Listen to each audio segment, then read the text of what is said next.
Hello everybody, Ian Robson here. Welcome back to an episode of Coffee with Ian. I made the coffee particularly strong this morning because didn't sleep very well last night. You know, one of those nights where you just can't fall asleep and you're basically up most of the night, sort of thing. So it happens to everybody once in a while. So, anyways, yep, that's what I did this morning. Made a little coffee, just a little bit stronger than I normally would today. So, oh well. That's the way it goes. So it was my birthday not too long ago. My in-laws gave me a belt buckle. See if you can see that there. It's a John Deere belt buckle. Pretty neat belt buckle, actually.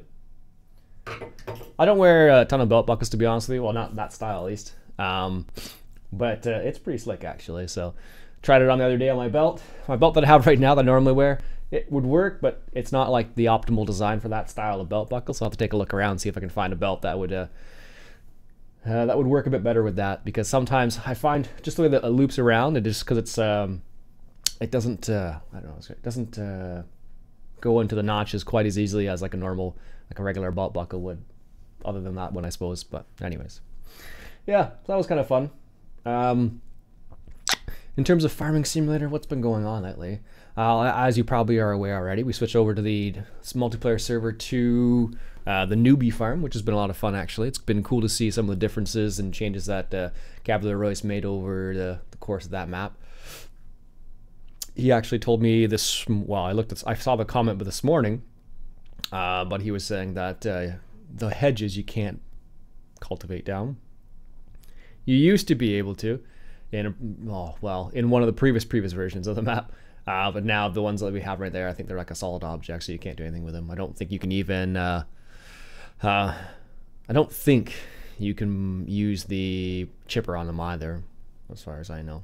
So, yeah, that's been kind of fun, actually. It's been an interesting map, because one of the things that he made you do is like to have all the fields are grass right off the bat, and then you have to go back and you have to get rid of all the grass in the fields before you can actually do anything else on them, which is kind of neat. You don't necessarily need to plow in that situation, but you can cultivate them down pretty easily too, if memory serves at least. So yeah, I thought that was kind of a neat little change, actually. So yeah, people seem to enjoy the silage harvest I did in County Line there.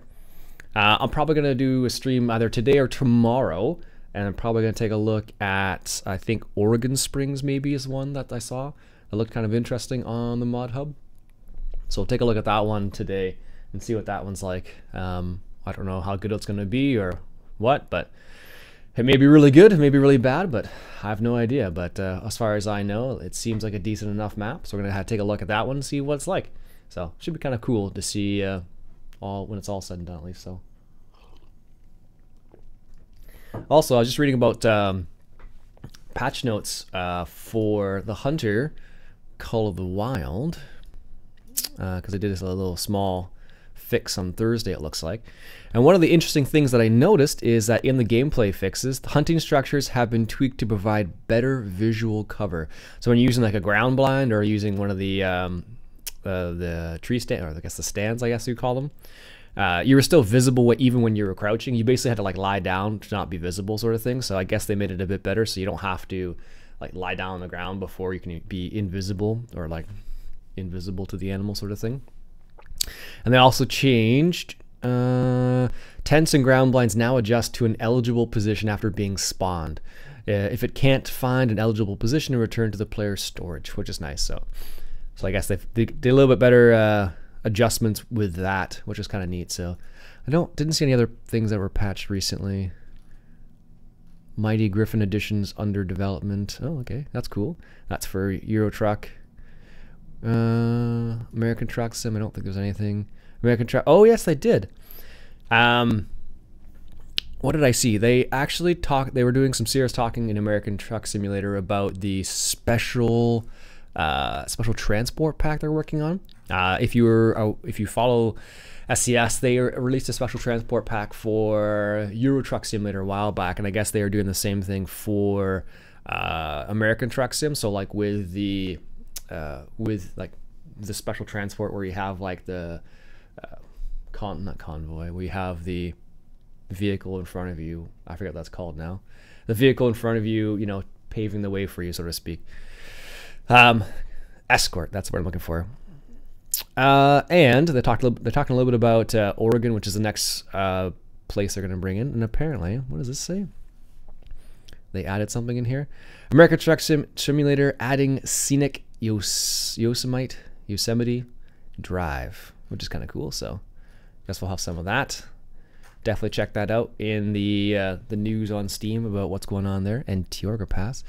Apparently they're revisiting an area there, so that might be for something else though. Just says. Anyways, that's what I happened to notice that's what I happened to notice the other day.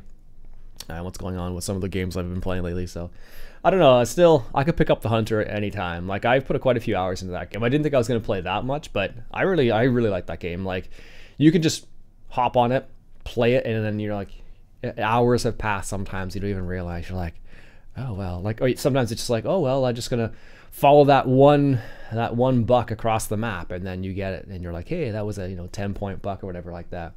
But you just spent like an hour trying to follow it in real time, not in the game time. So I don't know. It's kind of funny when it happens like that, but that's part of the fun. I remember one time when I actually saw a mythical level difficulty. I think it was a red deer. And I was like, I was blown away. I'm like, it was the first time I had ever seen one. Let's see, I think it was a mythical red deer. It was the very first time I think I had ever seen that level of difficulty. Yeah, here it is. It was a mythical red deer, yeah. And I was 223 meters away from it, and I was like, what? And I wouldn't have been able to got a good shot on it, but I was pretty pumped that I even saw one of those because I had never seen something that high level difficulty. And that's where you get those gold stars and diamond stars from, when you get those higher level ones. You can get bronze and silver from the lower level, like the minor difficulty and the trivial ones sometimes. Usually if you get a really good shot, but those other ones where it's like mythical and you want to get gold or diamond, that's when you need to have like, all three need to be 100%. And when you get the animal, and you also need to basically use a quick kill bonus, you use integrity bonus, and the other one, I need to make sure they're all three at 100% before you try and go after something like that. Because if you don't do that, then you won't get that the gold star or whatever. So yeah. Anyhow, funny little story. My wife was having trouble with her phone, and for whatever reason, she went to go talk to her sister-in-law who works at TELUS, and she ended up getting the same phone I have right now, which is kind of funny. So she liked my phone, like the design of it, the shape of it, whatever. Like the amount of storage that's on it, because it has like 128 gigs of storage, which is more than most phones have.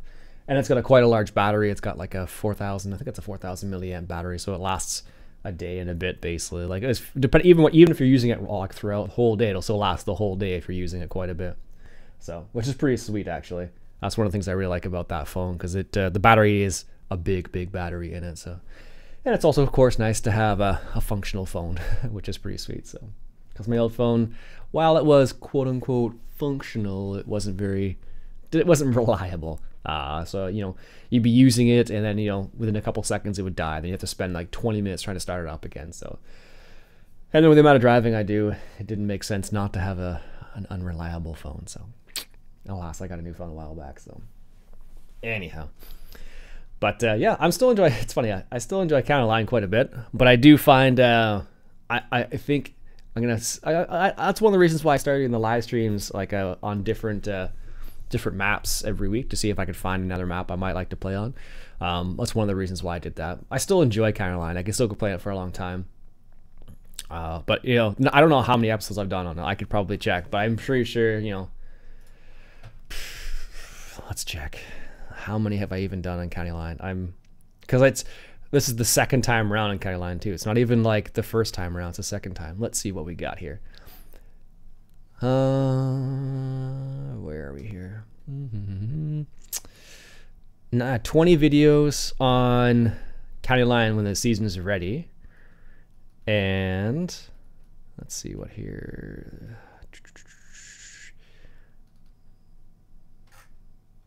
Where's the other ones here?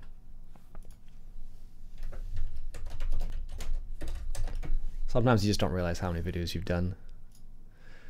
And I did 80. Wow. Did I do 81 videos of the other one? Holy smokes.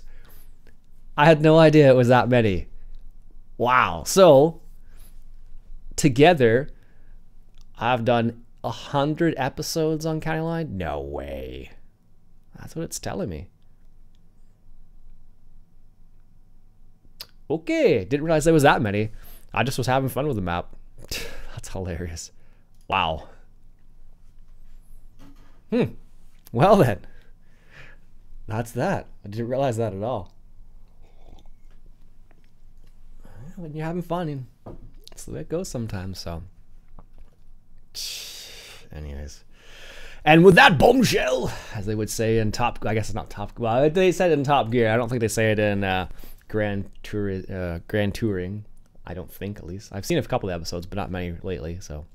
How about we'll end that. And with that bombshell, until next time, enjoy the coffee, guys.